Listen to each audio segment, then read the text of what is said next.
Hello and welcome to NewsmaxTV. I'm John Bachman. Joining us right now from Washington, D.C. is Ira Stoll. He is the author of the new book, JFK Conservative. Mr. Stoll is also the editor of thefutureofcapitalism.com. Before that, he was the vice president and managing editor of the New York Sun. He's also a frequent contributor to Newsmax. Ira, it's good to have you with us. Great to be here. All right, so we're coming up on the 50th anniversary of JFK's assassination, and there's been a renewed focus on JFK's life, his presidency, and his personal politics. Your book, as referenced by the title, discusses JFK's conservative streak. So where would you place him on the spectrum of conservatives? Is he, like one of the compassionate conservatives you'd think of, or is he even more conservative than Nixon, let's say? Well, he was definitely more conservative than Nixon. Nixon wrote in his memoirs, I discovered in researching this book, that in the 1960 televised presidential debates, Kennedy left tens of millions of American viewers and voters with the impression that Kennedy was farther to the right on the issue of communism and Cuba than Nixon was. And that was actually an accurate impression. Kennedy ran in 1960 calling for cutting taxes from the Eisenhower-Nixon levels and for spending more on the military than Eisenhower and Nixon were spending. So he's definitely more conservative than Nixon. In terms of how you'd categorize him, I would actually call him a theocon, almost a religious conservative. And I write in the book about how Kennedy's Catholic faith influenced his politics.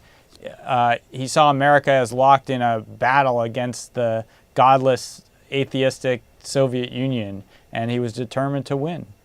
Now, presidents don't normally switch parties after they've been in the White House, and because of his assassination, we don't know what would have happened to Kennedy's politics post-presidency, but if he were alive today, would Kennedy fit into either the modern Democratic Party or even the modern Republican Party? Well, I write in the end of the book that both President Reagan and George W. Bush cited President Kennedy in arguing both for their tax cuts and for a firm stance in foreign policy. And, I think that's probably the best evidence we have. There's no way to know for sure what Kennedy would have been. I don't know whether he would have switched parties, but certainly the policies of Reagan, I argue in this book, were the logical extension of the policies of President Kennedy. Now, when you hold up the things that Kennedy championed during his political life, on one hand you have his education, his health care proposals, his tendency towards civil rights, and then on the other hand you have the tax cuts, which you've talked about here, and his staunch anti-communist foreign policy. Who in the conservative Congress, maybe in the Senate or even in a governor's office someplace, a governor's mansion, is closest ideologically to Kennedy today? Well, I think there is no Kennedy today, which is one reason the Republican Party is in as much trouble as it's in. I think that the people who have maybe a hope of being like him are Marco Rubio, who's a Catholic and who understands the Cuba issue since his family comes from Cuba and he represents Florida, and is also for a strong foreign policy and for tax cuts. And Mike Pence, who's another Irishman, the governor of Indiana, who I think is quite Kennedy-esque in some ways. And what about Chris Christie? He's not Irish, obviously, but he is a pro-life Republican. He's also, taken on kind of the unions, and he has a conservative fiscal policy as well. Does Christie line up with Kennedy at all? Well, certainly in tangling with the unions. Christie's been very hard on the public employee unions in New Jersey.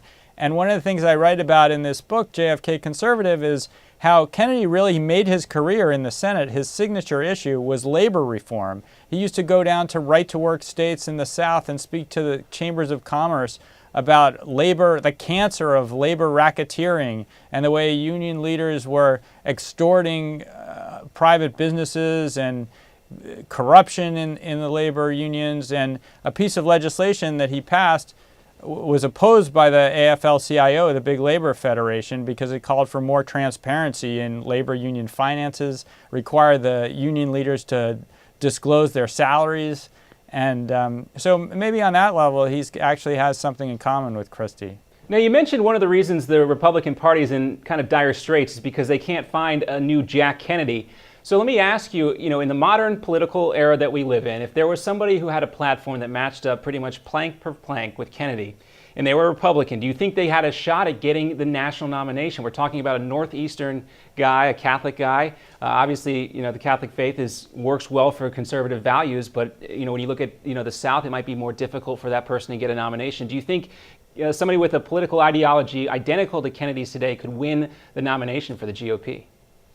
Well, Reagan did it in 1980, of course, and he had a very similar profile to Kennedy, as I write in the book. In fact, that was 30 years ago. We're talking about 2013. Well, I don't know that the Republican Party has changed so much since 1980, and I think parties change once they've been out of power. You saw the Democrats do it when they lost.